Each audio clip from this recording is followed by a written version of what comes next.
Welcome, everyone, to the 8th session of the Book of Deuteronomy, Telling and Retelling, Part 2 with Rabbi David Silber. One programming note, this session is going to be the last session of this class, as opposed to originally scheduled for next week to be the last class, and unfortunately, Rabbi Silber is not able to teach at that time, so I hope that this will be a satisfying conclusion to our continuing series. Thank you all for learning for these past several weeks. Rabbi Silber will be using sources from Tanakh. If you have your own Tanakh, you're always welcome to reference to that, but sources will be shared on screen. And with that, all I ask is, if you are not actively speaking, to keep yourself muted so we don't pick up on your background noise. And let's have a lovely day of learning. All right, let's begin. By the way, we're going to have additional classes after Pesach. We're going to have an additional 6 classes. So that will hopefully compensate for missing the one class. Okay, let us begin now with, we're up to chapter 12. And chapter 12 is a very interesting chapter. One of the obvious features of chapter 12 is this. The chapter is replete with repetitions. If we begin, for example, in this 4th pasuk, so which we saw that last week already. The beginning of the chapter talks about coming into the land and destroying the idols, the places of worship, the idols of the inhabitants. And then it says in the 4th pasuk, "Lo tasun kein l'Hashem Elohechem," don't do this to your God. And the next verse is, "But rather, El hamokom asher yivchar Hashem Elohechem mikol shiftechem losum et shmo sham l'shichno tidrishu uvato shama." But rather, the place that God has chosen from all of your tribes to place God's name there, l'shichno tidrishu, seek out or search out for the place and go there. And the Torah continues, and there you will bring, v'aveitem shama, you will bring your sacrifices, the burnt offerings, the lotechem, zivchechem, the offerings that are eaten, the zevach that are consumed by the one who brings it, your masrotechem, your tithes, trubat yodchem, some of your gifts, sounds like truma, didrechem, didrotechem, your voluntary offerings, Bicharot, Bekarchem, Vitzonechem, you're the firstlings of your flock. V'achaltem sham lifnei Hashem Elohechem, usmachtem b'kol mishlach yedchem atem uvatechem, Hashem birachecha Hashem Elohecha. You will go there and you will eat these things before your God, and you will rejoice with all that you have, you and your household, that God is blessed. So that's the beginning of the chapter. Now, these themes repeat throughout the chapter. We'll see this. They repeat multiple times. And really, the question is, what is that about, these kind of repetitions? I wanted to share a thought about that, but the first point is simply to notice that chapter 12 of Dvarim, and anybody who reads it, it's obvious that there are these duplications throughout the chapter. Of course, do not do this unto your God, and we talked about this last week. Has two reference points. One is what comes before, and one is what comes after. What comes before is destroying the altars, etc., of these worshippers of who dwell in the land. It's understood, rabbinically certainly understood, that don't do this to God means don't mistreat sacred places or sacred objects of your God. The example the Talmud gives is, for example, if you have something with God's name on it, do not erase God's name. The erasure of God's name is seen by the Talmud as a violation of this verse number 4, Lo tasun kein Hashem Elohechem. So that's from one perspective. But from the other perspective, and I think the plain meaning of the text is that unlike these other nations, they have many different places of worship. They have sacred trees. They have various altars, etc., etc. Don't do this to your God. Rather, when you come into the land, there's going to be one place where you serve God, where you sacrifice, where you bring your offerings, etc. And that place is the place that God chooses. The Torah calls it Hamakom Asher Yivchar Hashem, the place that God has chosen to. Here he says Losum et Shemo Sham, to place God's name there. Now this phrase, the place that God has chosen, which appears in verse number 4, that's the only place of sacrifice. This appears again in verse number 11. Verse number 11, you will cross the Jordan. Shama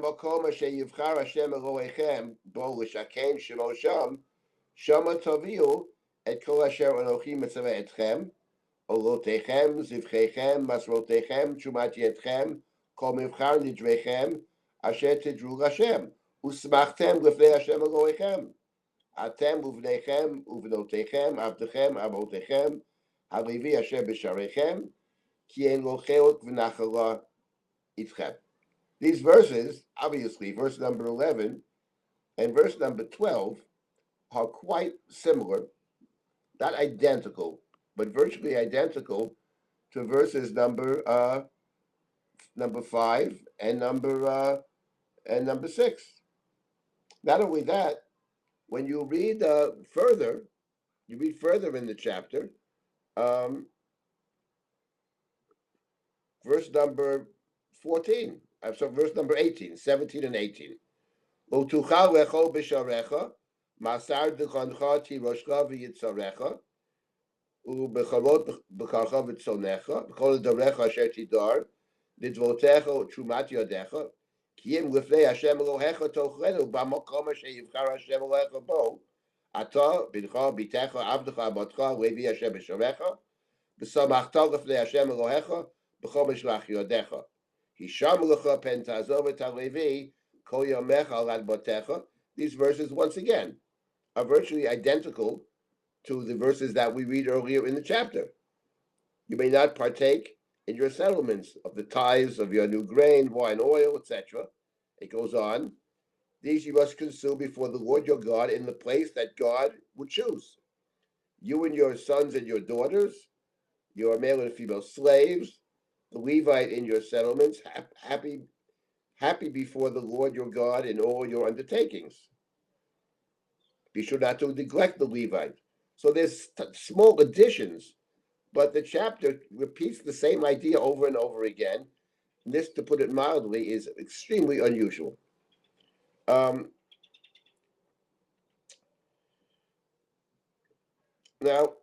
it's not only that repeats, by the way. When we go further into the chapter, we will notice that there are other repetitions as well. The expression, again, just one other example, verse number 26. The previous verses talk about the permissibility of eating meat in your own precincts. And you get to verse number 26.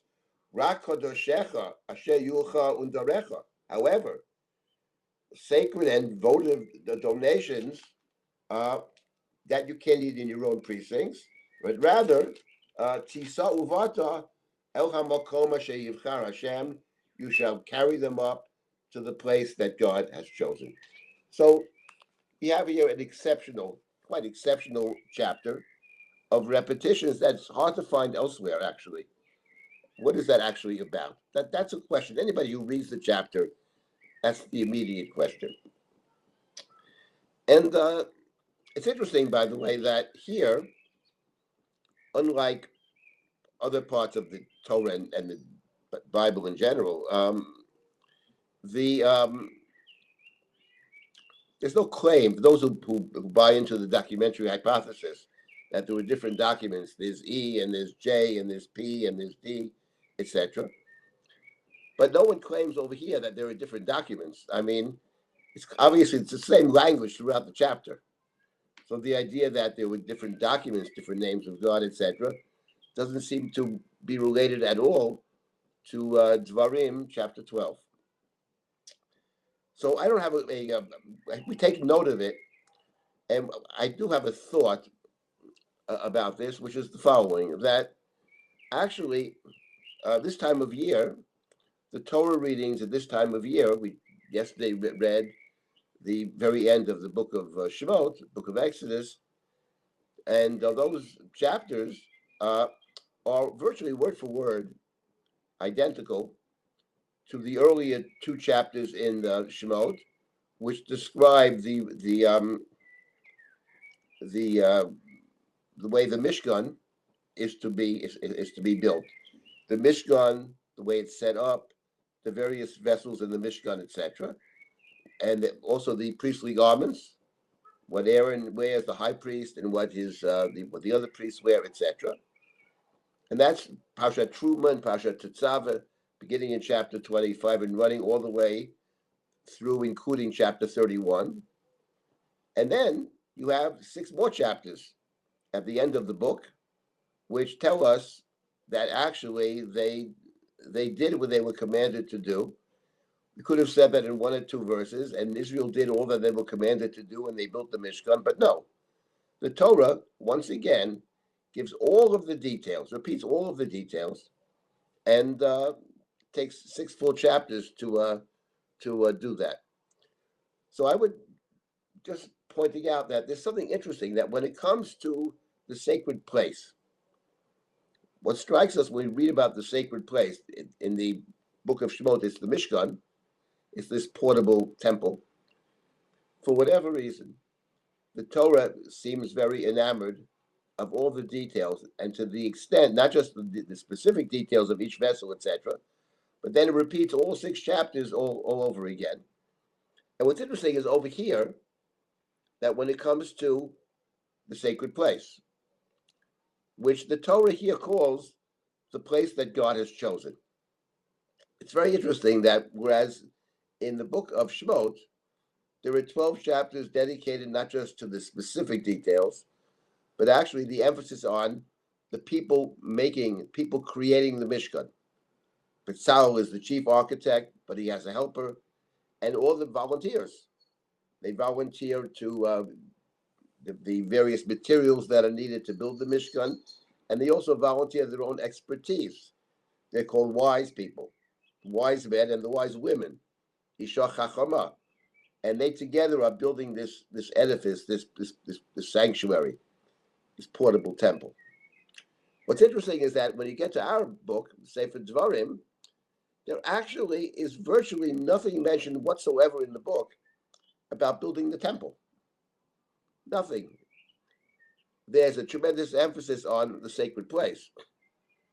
But all the Torah says about the sacred places, and it says it multiple times, the place that God has chosen, which is, I think, quite interesting. It is it's very striking that there absolutely the total absence of the human input into the place on one hand, but the Torah does, when it talks about the place that God has chosen, it repeats it over and over again. So perhaps it's something about the sacred place, which is maybe so unusual, so fantastic, that God can be found in a particular place. That the Torah takes great delight in recording all of the details of it in the book of Exodus, and in Dvarim, it's simply the repetition of the place which God has chosen. In any event, I simply point out that there is repetition here, and I want to add one other detail about repetition. I've just been thinking about this. I don't feel I have a full understanding of it. But what is interesting is that repetition in the book of Dvarim didn't start in chapter 12.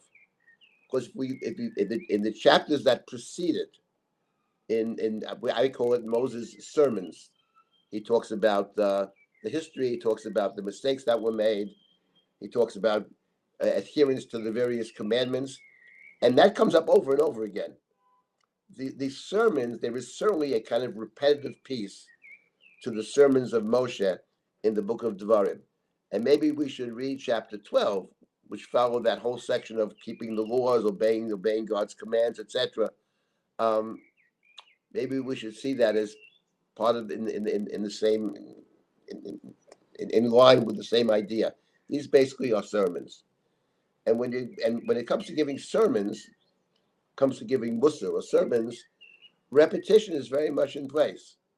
When it comes to certain elements of Torah study, we want to say something new all the time and new understanding. When it comes to sermons, maybe there's something to be said for repeating the same idea over and over again, especially given the fact that one of the points that Moshe makes in his sermons is that over and over again in the desert, the people made the same mistakes. From the moment you left Egypt, says Moshe, Mamrim heitem im Hashem, you were rebellious against God from the very beginning. Something about human nature. Then he gives examples. The chief one being the golden calf, but not just. Masa, Meriva, the story of the spies, etc. So there's something about sermons maybe which allow for, maybe even encourage repetition. So that's the thought I had about the repetition. And now I want to get to another point, but before that, does someone had a question or a comment? Yes, there's some questions in chat that I'd like to highlight. Yes. From Susan Lieberman, quote, Yes. maybe the connection is to show how important it is to serve Hashem properly, both through the Mishkan and when they get to Israel. Could be, yeah. I mean, it's part of it. So along the lines that I'm suggesting, when it comes to the kind of sermonic talking about correct behavior, then Moshe's, what we've seen till now is the emphasis on you made the mistakes in the past, and I would add that one of the points of this book is Moshe is about to die, and Moshe's point is you made all these mistakes in the past. Let's hope that you won't make them in the future. And when you read the book of Devarim, it's pretty clear that whether we'll make the same mistakes in the future, it's far from clear that we're not going to make the same mistakes in the future. It would appear very much from the book that it's almost inevitable that people will constantly make the same kinds of mistakes. But I think that's along the same lines. That's what he's emphasizing. This is what happened in the past, and as far as the future is concerned, I, says Moshe, have a similar worry about what's to happen. He says this explicitly later on more than once, so that's a good point. Does anybody else have a comment or a question? Yeah, I wanted to say something. Go ahead. I think that it's a la what you were saying, that the sermonic part, like Lahavdil, if you listen to Jesse Jackson or any of the gospel preachers, they say the same thing in different ways, or they have a theme and they keep harping on it. If you want somebody to remember something, and the people were oral, they didn't read this, they didn't get the script of it, and I don't know if they could have read it if they did get it. If you want to make sure to impress upon them an idea, you keep saying it. And you keep repeating the same phrase. Makom asher yivchar Hashem is the way. They wouldn't have understood the word Yerushalayim. I don't think it would have had any meaning to them anyway. So you keep the phrase that pays. You keep saying the same phrase over and over again to make sure that they remember it. I think that's a very powerful way of getting an idea across. Right. I don't think it was by chance. That's the phrase that he hammers into them. I agree. One. I totally agree with you. And I think some of these sermons, they're different ways of giving sermons, but some of the preachers, Right. the African American preachers, some of them are so incredibly powerful. And you're right, they keep coming back to they have say all kinds of things, but they come back to some basic line very often. And it's even it has its own kind of Rhythm. music in a sense too. Right. There's a rhythm and a tempo. There's a rhythm to it, and it's very powerful. So I do agree with you. Once again, we can't actually, when we're reading the Torah, even though we can read it with a cantillation, we can't really hear it. In other words, we can't hear Moshe's voice. We can imagine what it might be.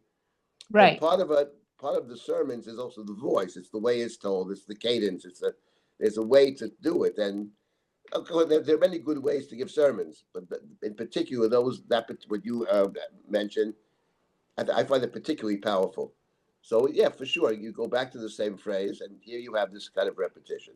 There's another point over here which I want to make about this, which is And there was one, Yep. excuse me, there was one more thing. I think that we keep reading, that they made it out of every tree and on every high place.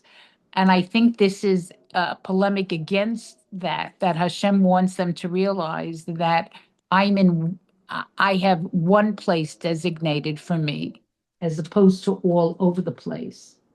oh, It that's for was, sure. That's clear. and That is that's what he's trying to hammer home Oh, also. that's the main point. Of Sure. course, that's Can clear. I- That's clear. I want to make before you come. Can I- One of the points I want to make about this idea that this is a kind of has a sermonic feel to it. And if that be the case, because this section that we're about to study, and the next set of sessions we're going to dive into this. These are the laws. It goes all the way through chapter 26. This is the heart and soul of the book. But if what I'm saying has some merit, then chapter 12 is sort of a bridge between the sermonic piece of Devarim and the laws, because these are laws here.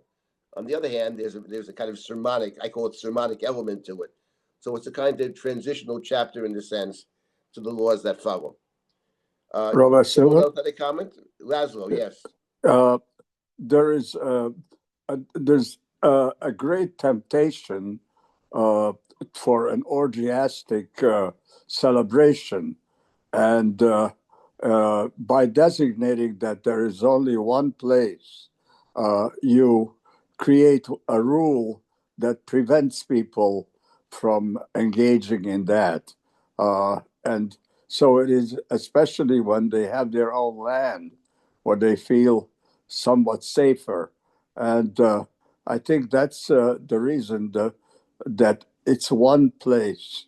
It gives it one rule, which turns it from an orgy to a thought out, regulated process. Okay, so you're raising a different question, a different not a question, but you're making a different point, which is an important point, which is what is the point of kind of centralizing everything? Because that's what's happening over here, whatever this place may be. I mean, it is very striking that the Torah never designates a particular place. Like, for example, Jerusalem is never mentioned. There's no particular place that's mentioned, actually. It's the place that God chooses, but there's one place. And this actually eliminates, to some extent, the individual practices that people may have. In fact, there's a verse over here, verse number, chapter 12, verse number 8. Lo ta'asun k'chol asher anachnu osim po hayom, ish kol hayashar b'einav. You should not do, says Moshe, what we are doing presently before we enter the land. And the expression is ish kol hayashar b'einav. Every person, whatever they please, whatever is good in their eyes. Now, anybody who studied the book of Shoftim remembers very well that phrase, ish kol hayashar b'einav, is found in the book of Shoftim, in the epilogue to the book of Judges. You have that expression of ish kol hayashar b'einav, which is very negative. People doing whatever they want, okay? There were two stories at the end of the book of Judges. The first is about the idol of Micha. Someone sets himself up as a priest. He's not a priest. He sets himself up as a priest, and he travels to that house of Micha, who has a kind of house of worship, which smacks of a kind of idolatrous practice as well. And then the tribe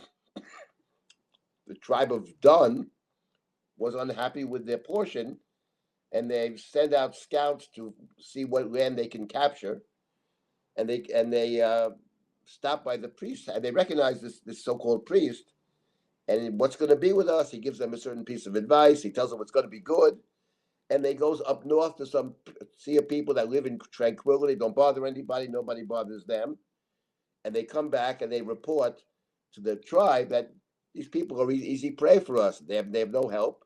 They're by themselves. They live in tranquility. So they come back. The tribe goes up north, And first it kidnaps the priest, and then they go and they capture land up north, Dun, which is in the northern. And the phrase is, in those days there was no king. Everybody did whatever they wanted. Ish kol hayashar b'einav yaseh. And the next story has a similar phrase. Pilegesh by Giva, the concubine of Giva, terrible story. And the last verse of the book, in those days there was no king. Everybody did whatever they were. Ish hayashar b'einav yaseh. So there's no question that at least the book of Judges, the book of Shoftim, picks up on this phrase.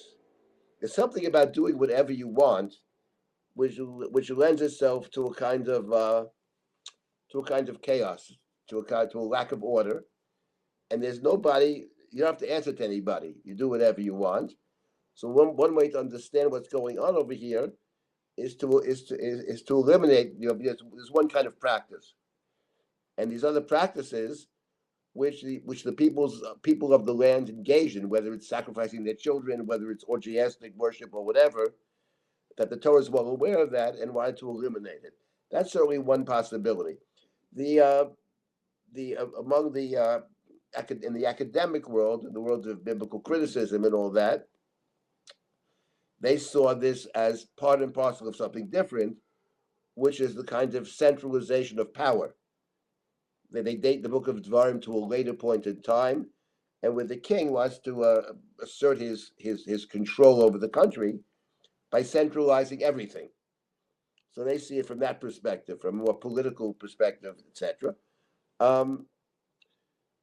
Maybe we'll deal with that later on. There is no question that the book of Devarim, which is a book about entering the land and possessing the land and setting up a kind of government within the land, that certainly lends itself to a kind of centralization, not only in terms of worship, but in terms, for example, having some kind of high court, having a king.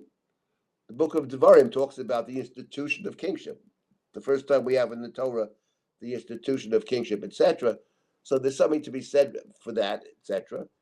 I don't think we have to be so cynical about it, but there's something about centralization which has a positive side. On the other hand, there's a negative side, because when there's just one way, you limit people's ability to express themselves, and you often curtail people's freedoms. So we will deal with that. That's a very central issue in the Sefer Devarim. I wanted to mention something else, since we've raised this question now about centralization, but having one place, which is obviously a central idea in this chapter, in this book. I didn't want to make the following observation, because when you read the scholarship, or certainly the critics, the Bible criticism, etc., what they emphasize is that this idea of centralization is completely new. The idea of having one place, this is a new idea. Other verses of the Torah may suggest that you can serve God in multiple places. I'll leave that larger question out for now, but I want to make one point about having a kind of centralized place. And that is that the idea of a centralized place actually comes up in a sense earlier, and not exactly in the same sense, but the idea that there's one particular place that one can access God, that one can serve God, at least one primary place. That we do have in the Torah earlier. And the story I'm referring to, which is known to all of us, is, of course, chapter 22 of the book of Breshit, the binding of Isaac, Akedat Yitzchak. Because there you have it. And I want to make a point about Akedat Yitzchak. Akedat Yitzchak is chapter 22 of the book of Breshit. Chapter 22.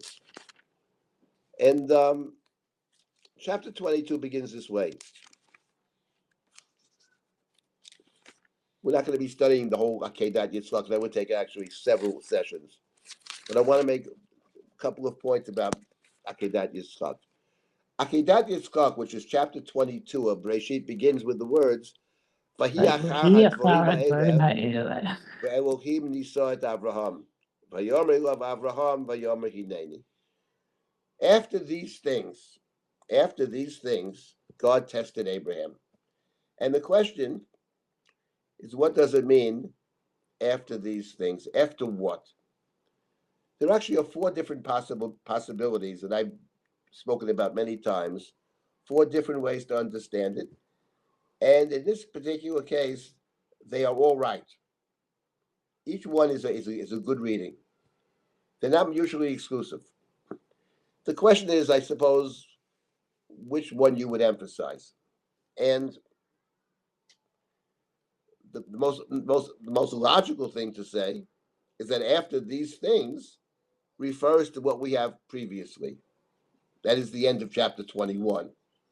So if you scroll back to the end of chapter 21, at the end of chapter 21, we have the following: that Abraham makes a treaty with the king of the Philistines, named Abimelech. He makes a treaty. The details of the treaty, I'm not going to get into now. It's not our topic. But he makes a treaty with the Philistines. He has a place. It's called Beersheba. He has a place, Beersheba, but he's living in the land of the Philistines. The last verse is in Abraham, Vayagar Avraham B'Eretz Plishtim Yamim Rabim. Abraham dwelt in the land of the Philistines for a very long time. And in the land of the Philistines, what he did is he plants a tree. Vayita Eshel B'Beersheba. Abraham planted a tree in Beersheba. Vayikra Sham, and there he called out, B'Shem Hashem El Olam, in the name of God, the eternal God. Now, what's interesting is that if you're familiar with the Abraham story, the Abraham narrative really begins at the end of chapter 11. It ends in chapter 25. But this is the last communication of God to Abraham. The first communication was chapter 12, Lech Lecha. This is also Lech Lecha in chapter 22. And in a certain sense, you can read the story of the binding of Isaac as the culmination of the Abraham narrative. The Abraham narrative is a story that has two endings. This is ending number one. And in order to understand the binding of Isaac, you have to read the entire Abraham narrative, because it actually is, the test over here is related to what is central in the Abraham narrative. That's why when one is studying the Chumash, I mentioned this, I think, a couple of weeks ago.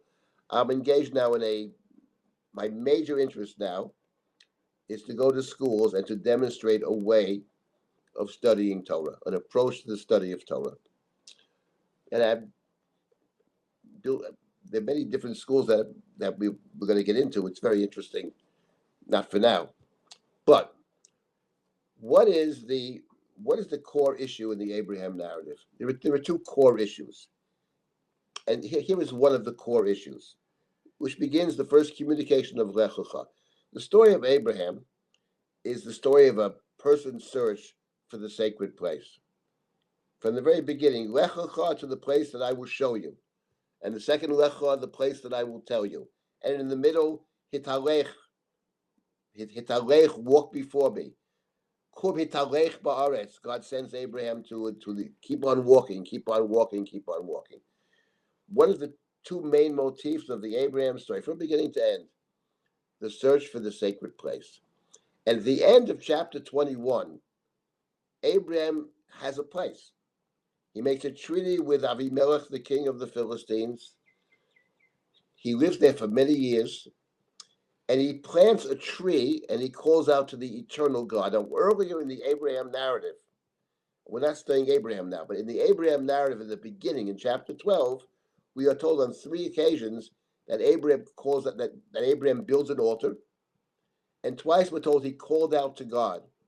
Twice in chapter 12, once in chapter 13, and actually four times, because he builds two altars, then he goes down to Egypt. In the second altar, he calls out to God. He returns in chapter 13 to that altar, he calls out to God, and he builds another altar at the end of chapter 13. But here, he doesn't build an altar. He doesn't call out to God. He plants a tree, and he calls out to the eternal God, El Olam. And then you get a sense that Abraham, through his actions, we understand that Abraham finally has found the place. After all the travels, he finally has a place. He's there for many years, and he plants a tree. It takes a long time for a tree to grow. Calls not out to God, but out to the eternal God. Those are the end. Those are the. He lived in the lands of the Philistines for many years. Next verse. After these things, God tested Abraham. God said, Abraham, Abraham, and Abraham said, Hineni, Hineni, here I am. And God said, Kach noat bincha yechidcha asher hadidchach, v'lech ha'aretz Moriah, haleh alachad ha'orim asher omare lecha. You go to the land of Moriah, and you should bring him up as a sacrifice in the place that I will show you, that I will tell you. Asher omar elecha. In other words, not the place that you choose. You may think you have Beersheba as your place. But let me tell you something. You never choose the place. The place of sacrifice, the sacred space within the sacred space, which is Har Moriah, that's the place I choose. Your job is to go to the place that I choose. And your job may be to figure out the place that I chose. But I'm the one that chooses the place. And that is one of the connections, one of multiple connections. That's one of the important meanings of after these things. Now, when I say this to you, you may say to me, it's so obvious. Why do we even bother saying such an obvious point? And my answer is, it is obvious. But no one I've ever met has ever said it. Because I don't know why not after these things. Now, here's the interesting thing about the binding of Isaac, which of course is Abraham does go. He sets out to bring the sacrifice. He stopped. He's gonna sacrifice Isaac. We can't get into the story over here. What is he thinking? All of that's not for us now. But at the end of the day, the angel calls down from heaven and says, "Don't do it." And we're told in the 13th the pasuk,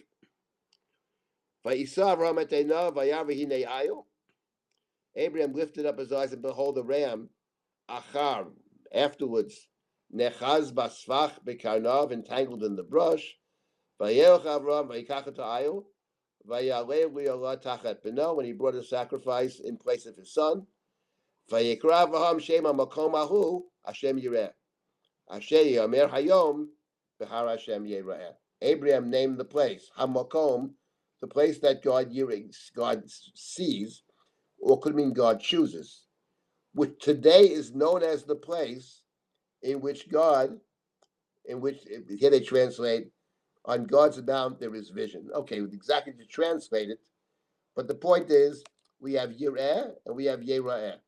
This is the place in which God either sees or God chooses. The place in which God, Bahar Hashem Yera'eh, that it's not clear what Yera'eh refers to, whether it's the person or God, but let's say the person can be seen. It's the place where God sees and the person can be seen. One could read it as the place in which God can be seen. But either way, it's the place of contact between the human being and God. And the key word is the word hamakom. The word hamakom actually appears in the binding of Isaac 4 different times. Not makom, not place, but the place. Hamakom, go to the place that I will tell you. Abraham names the place. And here you have this idea of hamakom, which in our chapter in Sefer Devarim is hamakom asher yivchar Hashem, lasum et shemo sham. And there's an echo over here of this verse. And Abraham called the place, the name of the place, Hashem Yireh, the place that God sees, or right, which today is known as the mountain in which God is seen, or in the mountain in which the human is seen by God. It's the place of vision. It's Hamakom. And it is certainly the place which God has chosen. So the idea that Sefer Devarim, of course, the idea of the chosen place is, of course, a Devarim theme. But what's very interesting is that it's, in a sense, anticipated by this great story. And not only is that true, But in Sefer Devarim, we will come across the commandment that 3 times a year we are to go Yera'eh kol zechurecha et Pnei Hashem. The idea of the pilgrimage to the sacred place of 3 times a year is emphasized in Sefer Devarim. Shalosh pamim bashana Yera'eh kol zechurecha. All of your men. Why only men? It's a separate question, but the point is, it's the place where the human being goes to encounter God, literally to see God, or to be seen by God. So my point is, yes, when we're reading the book of Devarim, we're always interested in what is this book about? What are the main themes of this particular book? There's no question. But at the same time, we have to be aware of the fact that these themes, which are central to the book of Devarim, have appeared earlier in the Torah, and not just appeared earlier in the Torah, but appear in one of the stories that, without question, is one of the foundational stories, the binding of Isaac. So I think that's a very important point. At the same time, each book is different. Each book has its own music, I would say. It's very important to try to capture the music. And by the same token, there are other books, other stories that come before, which when you're reading the second story, you're recalling the first story. And in this case, it's obvious that the story of Akedat Yitzchak is actually a foundational text, which the book of Devarim, generally speaking, has in mind as it plays its own song. It has its own song. Okay, now that's the second point, and now we have one more basic idea I wanted to discuss in chapter 12. I wanted to make one other point about chapter 12. Let me just get back to chapter 12 for a moment. Yes. Okay, so chapter 12 talks about the place that God has chosen. The place that God has chosen to place God's name there. I discussed this last week briefly, and we'll get back to it again. In Sefer Devarim, the place that God chooses is the place that has God's name, not God's presence. God is not inside that space. But you can access God through the space. The God of Sefer Devarim and the God of Shlomo, of King Solomon's temple, is not here. God is in heaven. But you can access God through this particular place. That's to place God's name there. Now, what's interesting is the Torah in chapter 12 makes the following point, and it makes it more than once, actually, of course, repetition. And I wanted to discuss this, which is the following. The Torah says that when you come into the land, or you settle in the land, there'll be a place that God has chosen. And this place, by the way, maybe we'll discuss this sometime in the future, V'shichno tidrishu uvatashama, in the verse number 4, you should seek out that place and go there. What does it mean, V'shichno tidrishu? L'drosh, what does it mean? Leave that for now, but I want to discuss that in the future. But the point is, this place, you bring all your sacrifices. By the way, not only do you bring your sacrifices, but there's actually another problem over here, because the Torah did not limit it to sacrifices. It mentions sacrifices, but it mentions 2 other things. It mentions tithes, masrotechem, and it mentions trumat yedchem, which sounds like truma, the gift to the priest. What do you mean you give the priest the tithes and the priestly gifts in the temple? Aren't those given in your local community? Yes, that's a very good question. Not for now, but we'll have to get back to that because it comes up later as well. We'll talk about that. But the Torah says that's true when you bring sacrifices. However, what about if you don't want to bring a sacrifice? You want to eat a piece of meat. You want to eat a steak. What do?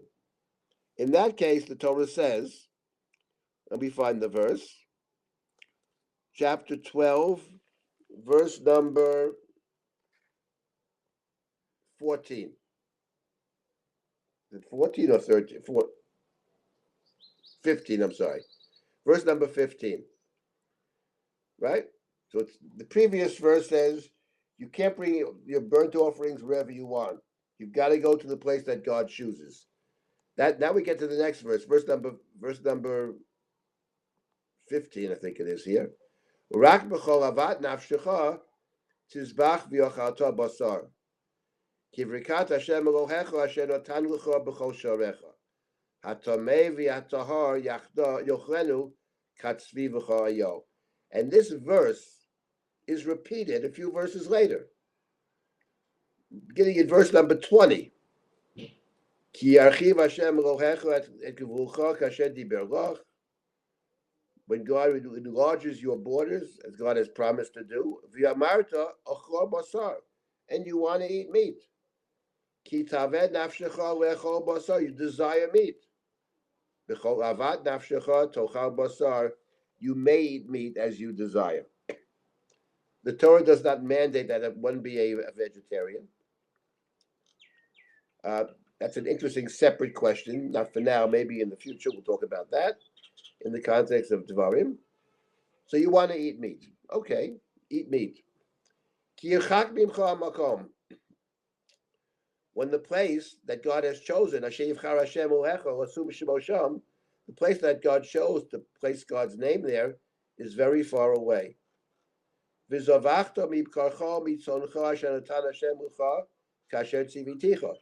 may slaughter, sacrifice at the animals that God gave you, as I commanded you. You may eat in your own gates, at your heart's desire. Eat the meat. Eat it the way you might eat the gazelle and the deer. You may eat it together with someone who is ritually impure, unlike sacrifices. To eat the sacrifices, you can't be tamei. But when you eat meat in your own homes, you may eat together with someone who's ritually impure. However, rak chazak l'vilti achol hadam, but you may not eat the blood. Ki adam hu nefesh, because the blood is in the life. The blood is the life. Lo tochal hanefesh im habasar, you may not eat the life together with the meat, the blood. And the Torah repeats, Lo tochelu, don't eat it. Al haaretz tishpechenu kamayim, throw it on the ground like water. Again, Lo tochelu, notice 3 times, don't eat. Don't eat it. L'man yitavucho v'necho acharecha, ki taseh yashar b'yeinei Hashem. So do what I told you to do in order that things go well for you, etc. Now, what is this all about over here? So here we come to actually a very, very interesting discussion. The one who really put this on, who emphasized this very much, was the great commentary of the Ramban. And the Ramban has the following observation. And that is that when you come into the land, right? This is talking about, the whole chapter is about when you enter the land, right? When you come into the land. Then you may eat meat, provided you don't eat the blood, and provided that you slaughter it, kasher tziviticha, as I commanded you. And the Ramban draws our attention to the book of Vayikra, chapter 17. The book of Vayikra, chapter 17, says the Ramban, is directly related to what we have in our chapter. Chapter 17, you have it on the screen. Vayikra, chapter 17, says the following. Vayidaber Hashem el Moshe lemor, Daber el Aaron v'el banav v'el kol bnei Yisrael, v'yamarta lehem. Zeh hadavar asher tziva Hashem lemor. So speak to Aaron and his children and all of Israel. This is what God commands. Ish mi beit Yisrael. Any person from the house of Israel, asher yishchat shor o kesev o eiz b'machaneh, or asher yishchat michutz lamachaneh. Anyone who slaughters an ox or a sheep or a goat in the camp or outside the camp. And did not bring it to the entrance to the temple, to the house of the tent of meeting, the Mishkan. V'akriv korban Hashem lifnei Mishkan Hashem, to bring a sacrifice to God in God's temple, in God's Mishkan. Dam yechashev leishahu dam shafach. It's as if that person shed blood. V'nichrat ha'ish hahu mikerev amo, and that person shall be cut off from their people. So there's a prohibition over here in chapter 17 of Vayikra to slaughter an ox or a goat or a lamb, to slaughter outside the temple, whether you did it inside the camp or outside the camp, because the temple's in the middle of the camp. So you may be in the camp but not in the temple, or you may be walking in the desert outside the camp altogether. Either way, if you slaughter an animal and didn't bring it to the temple, that's considered as if you shed blood and you cut off from the people. And the question is, what is the case that the Torah speaks of? And here there's a dispute as to what the case the Torah speaks of. According to one view, what's being spoken of over here is the following. Someone consecrated an animal as a sacrifice. So I have a sacrifice. I designate an animal. Sacrifices are designated before they're brought. It's called hektish. This animal shall be a burnt offering. This animal shall be a peace offering, a shlamim, a well-being offering. And the different offerings have different rules. The olah is burnt up totally. The shlamim is shared between God and the priest and one who brings it, etc. If you have designated an animal as sacred, you have to sacrifice the animal. You can't slaughter the animal outside the temple. According to one view, that's what it's talking about over here. That's one view. That view is found in the Talmud as well. But there is another view, which is, I think, the plain meaning of the text. And that is that we're not talking about a situation where somebody designated a sacrifice. Not a sacrifice. You have your animal, you have a cow, or you have a whatever it is, a goat, a cow, a lamb, and you want to eat, and you want to slaughter this animal, and you want to eat it. It's not a sacrifice. But the Torah says in Vayikra, chapter 17, you can't do that. Any animal that could be a sacrifice. In other words, there are kosher animals called a chayach, like a wild deer, a gazelle. They're kosher. There's a whole list of kosher animals, but they can't be brought as sacrifices. Sacrifices are brought from domesticated animals, not from wild animals, even though the wild animal is kosher. If you have an animal that could be a sacrifice, then you can't eat it unless you bring it as a sacrifice. That's what the Torah seems to say. If you want to eat meat, you can only eat meat in the desert if you bring it as a sacrifice. Now, there are wild animals that you may encounter, but that's not what you normally eat. You normally eat domesticated animals. You can't eat meat in the desert unless you bring it as a sacrifice. Says the Ramban, number one, that's the plain meaning of the text. Then I think there can be no question that that's the case. And the Ramban says that what the Torah is saying in chapter 12 is that changes when you come into the land. And the Torah actually gives a reason for it. The Torah explains why it should change when you enter the land. And the reason is, in the words of chapter 12, Ki yirchak mimcha hamakom. The place is too far. I'm living in Haifa. I want to eat meat for supper. What, I'm going to travel to Jerusalem? Wherever the temple is, it's in one place. Let's say Jerusalem.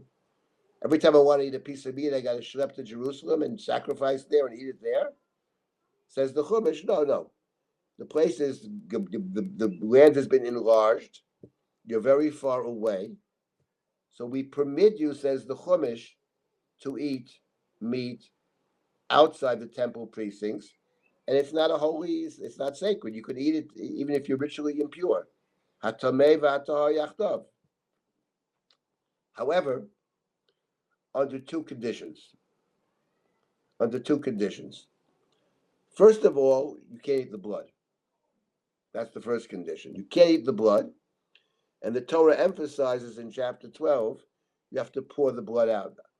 The blood represents life, and you can't take life.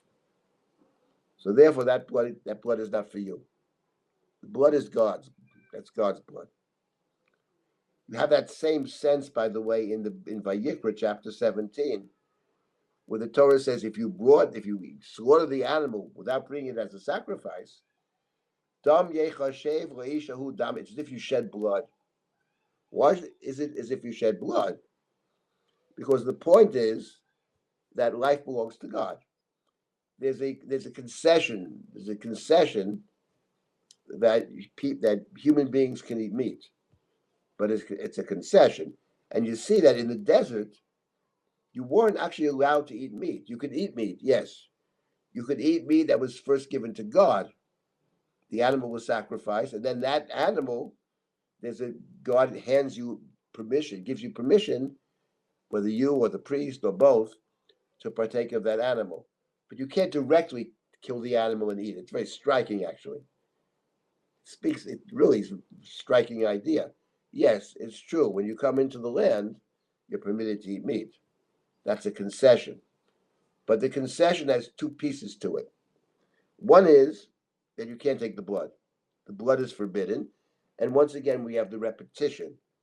Over and over again, you can't have the blood, you can't eat the blood, you can't eat the blood. But there's something else that's very striking. And we have here a dispute between Rashi and the Ramban about a particular verse in chapter 12. Let me find the verse. Find the verse, 1 second, please. Devarim chapter 12. Yes. Yes. Chapter 12, Devarim, verse number 21. Chapter 12, verse 21. It says the following. God has enlarged your boundaries. As you come into a land, it's a big land. Fine. Verse 21. The place, Hamakom, the chosen place is far away. The place place that God has chosen to place God's name there. You can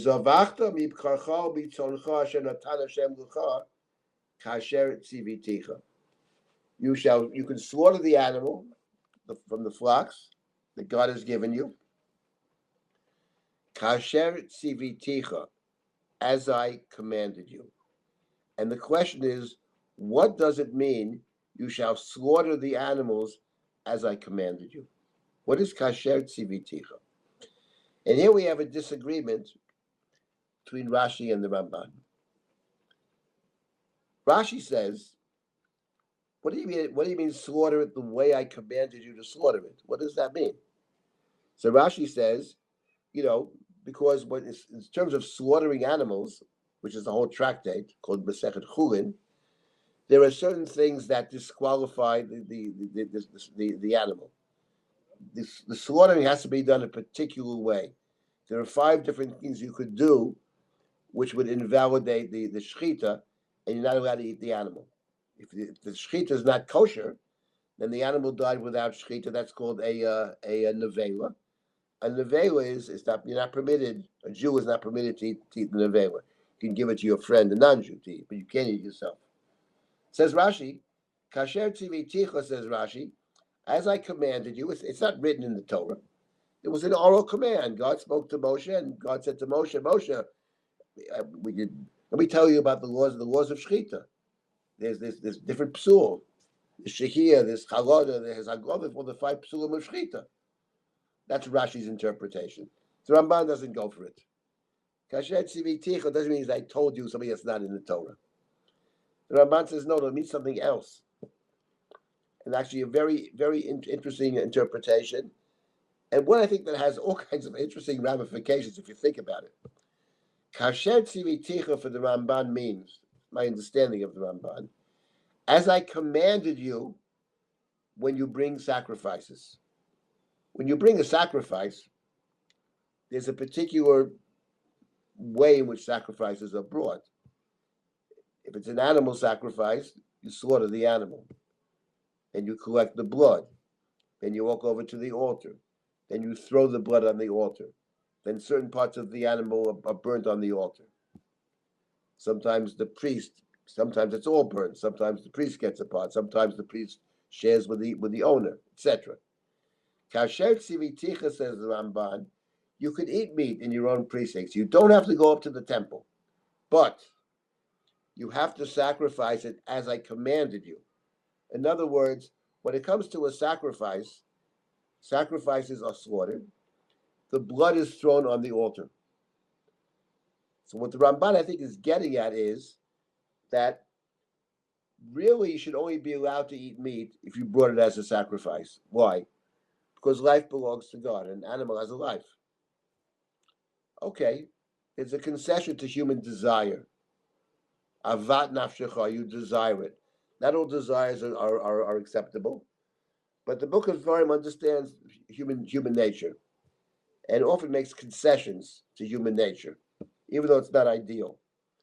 And here I think what the Ramban is getting at is really you should only eat meat which is brought as a sacrifice. But you're far away, and then people want to eat meat. Meat is not eaten every day in the Torah. Certainly, it's eaten on special occasions. It's a special, joyous occasion. There's a simcha. You want meat? Fine, you can have meat, but only if you could eat meat, and you could eat it when you're ritually impure too.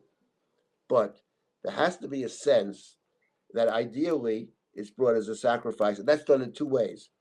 First of all, from not eating the blood, because the blood is God's portion.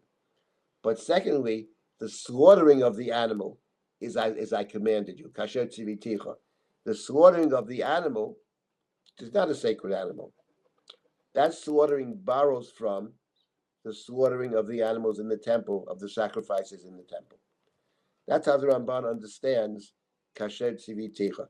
Actually, I want to say, if you think about this, it's very striking. Because the point is, if we actually thought about this, that when you eat meat, in order to eat meat, not just shechita, kind of ritual slaughtering, but it's a kind of sacrificial slaughtering. I think our attitude towards eating meat and food in general will be very, very different. I mean, the mass production of animals that are slaughtered. But in terms of what the Chumash is getting at, is kasher tziviticha, that there's a connection between what we call chulin, which is non-sacred animals, but the chulin, in a sense, is borrowing from the sacrifice, and that in the temple, that's what the Ramban is getting at, that when we traveled in the desert and we traveled with a Mishkan, you can't eat meat unless you bring it as a sacrifice, because God has the right. Life belongs to God. Yes, if you sacrifice it, then the parts of the animal that are eaten, and you can partake of God's food. The language of the Talmud is Mishulchan Gavoa Kazachu. The priest can eat meat because they were given the meat from God's table. So that's the Ramban over here. And I think it's very interesting about on many levels. One is that the Book of Dvarim recognizes what it means to be human, and it accepts it actually. The word avat nafshecha, ta'ava, avat, appears multiple times in the chapter. Desire is acceptable, with limitations, obviously, but acceptable. But the Torah still was interested one has to remember at all times, the ideal. The ideal seems to be that life belongs to God, and it certainly is the case when you look at the Chumash and you read the beginning of the Torah. Adam was a vegetarian. Adam had no permission to eat. Sounds like had no permission to eat meat. It is true that when Hevel brought his sacrifice, Cain and Hevel, they brought sacrifices. Cain brought from the produce, from the grain, but Hevel brought animals. So Whether he ate part of the sacrifice or not, who knows? But we do have sacrifice in the beginning of the Torah. But Adam was in fact a vegetarian, and it's Noah. Noah is granted permission to eat meat. Explicitly granted permission to eat meat. It sounds like prior to Noah, the human being was not permitted to eat meat altogether. So I simply raised the question. I'm not a vegetarian myself, although I don't eat that much meat. But the fact is, it's interesting to look at the Chumash, and particularly chapter 12, and to see how the Torah presents this idea of coming into the land and what it means to be in the land. Being in the land means, to some extent, it's your land. You're not living, the manna is not falling from heaven. You're living a very human life on one hand. On the other hand, the Torah makes all kinds of demands upon us to recall at all points, both the ideal and to live in a path of life that is in consonance with the idea that's God's world. That's clear. Let me stop here for a moment and take comments or questions. Rabbi, Yes. Rabbi Silber, so Yes. according to the Ramban, what would be the halacha if you wanted to eat meat? You can eat meat. The Ramban is clear. We were permitted to eat but meat. what do you have to do that makes it similar to the sacrificial animal? I think nothing. I think what you have to do is, I think it's a matter of one's consciousness. I think if you have that in mind, it reflects, I think if it's how one sees the world. I think the way we see the world inevitably plays into the way one behaves in the world. I mean, it certainly should in any event. There shouldn't be this complete disjunction between what we think is right and our behavior. So I'm not sure that it's about any particular action. I think it's more about what's inside what kind of thinking we have, what's inside our minds. Now, it certainly is the case that this idea that you eat meat every day of the week is something far from the Chumash. That's clear. But in the Chumash, it sounds like meat was eaten on the festivals, etc. But those are days that mark either God's presence in our lives or in the lives of the nation, or in history in general. So I'm not sure what it means in terms of.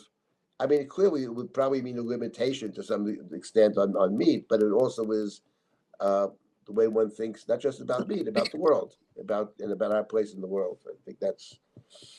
But you're following laws of shechita. You're still following the laws, but not going to the central Jerusalem to eat it. Isn't that what you said? Yes, well, I'm saying more Right. than that. I'm saying what the Ramban's saying is you're following the laws of shechita, but shechita for the Ramban, as I commanded you, the shechita was a sacrificial shechita. There was for the Ramban no other kind of shechita. You said for the Ramban, the shechita didn't exist. It only exists when you bring a sacrifice. That's the point of the Ramban. Oh. Now the Torah says shechita exists when it's not a sacrifice, but because the Torah extends it. Prior to chapter 12, there was always shechita when you brought a sacrifice. Now the Torah says when you come into the land and you're too far away from the temple, you can do a shechita, which is not a sacrifice. But the shechita that's not a sacrifice, says the Ramban, is playing off, is drawing from the shechita, which in fact is a sacrifice. And by the way, if you study Tractate Chulin or the Mishnayos of Tractate Chulin, this is a theme that runs through the tractate. The connection between non-sacred meat, non-sacred things in general, and the sacred is one of the fundamental themes that runs through Tractate Chulin. So I think it's a very. I mentioned that there are other things in the chapter. When we resume, we'll pick up on them. For example, the prohibition to eat blood, which there's more to it than just what I said. But we can deal with that as well. Let me stop. Let me remind everybody, we have the Rappaport lecture. For those who have registered, you can still register, I presume. It's taking place at 12 o'clock Eastern Time. And I encourage everybody to attend. The speaker is Dr. Schick. She's very good and very interesting. Should be quite interesting. Again, so we'll resume after Pesach. Thank you I'm gonna everyone add for six, joining. six, six more classes. Yeah, thank you And everyone for joining. I do see we got a few more questions in chat. Go ahead. Rabbi Go Silber, ahead. do you have time for any of them, or should Yes, we? go ahead. Yes, I have This time. is Go ahead. first from Alana, and then I'll go to the live people. Yes. Alana, question from earlier: why is it so important that God chose the place and not Abraham in the story of the Akedah? Why is it important that God choose the place throughout? Yes. I think it has a. I think it's. I understood it as being understanding our relationship to God in general and to the world in general. It's the idea, I think, of living in God's world, which is not something that we typically think of, but I think it's God's world, whether it's the sacred place, whether it's the sacred land. The land of Israel is actually God's land. And the proof of the pudding is, of course, explicit in Sefer Devarim and elsewhere. If you misbehave, you're going to get thrown out because it's not because you are strangers and sojourners with me. So I think it's part of a much broader sense of my place in the world. And my goal is to try to figure out what God has chosen. And I wouldn't limit that just to the place. We're trying to figure out what is the right path. It's what Heschel, when Heschel talks about prayer. I mentioned Heschel, but there's an enormous amount of discussion in the Hasidic literature about this. When Heschel talks about prayer, he makes the following observation: when one is praying from two perspectives. One is the way I see the world, and the other is the way God sees the world. And the trick is to try to line up the two thinkings. In other words, God may see the world a certain way. I see it differently. But the contrast between what I'm thinking and the divine perspective, and the goal of prayer is to try to align the two, to try to align my own thinking with the way God sees things. And I think that this idea of God making the choice of what is sacred, what is not sacred. It's sacred because God chooses it. It's not sacred for any other reason. There's nothing inherently sacred about this particular place. What's sacred about it is this is the place that God has chosen to be there to communicate with the human being, which is central to the Chumash, the place where God speaks, where God can be accessed. It's the place that God can be found. Hashem Yireh, Hashem Yemir Hayom, Bahar Hashem Yireh. Again, similar to what I said to Laszlo, it's all about the way we see the world, I think. And when you see a world a certain way, you tend to behave a certain way. And I think one of the goals is to try to align ourselves with what we think is right.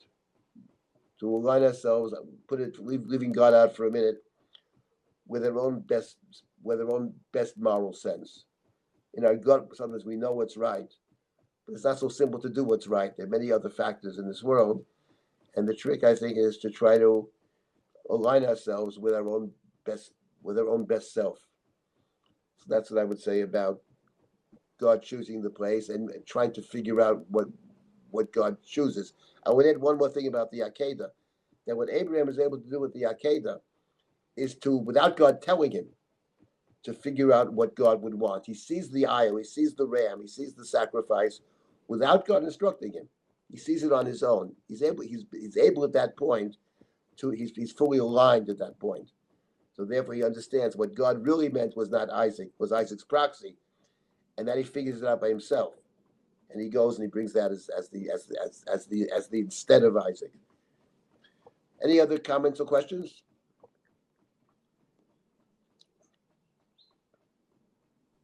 I don't see any more in the chat. So I just want to say thank you to everyone for learning with us these past several weeks. We look forward to learning with you with more, both today at the Rappaport Memorial Lecture at 12 p.m. and with future classes starting up after Pesach. Take care, Yes. everyone.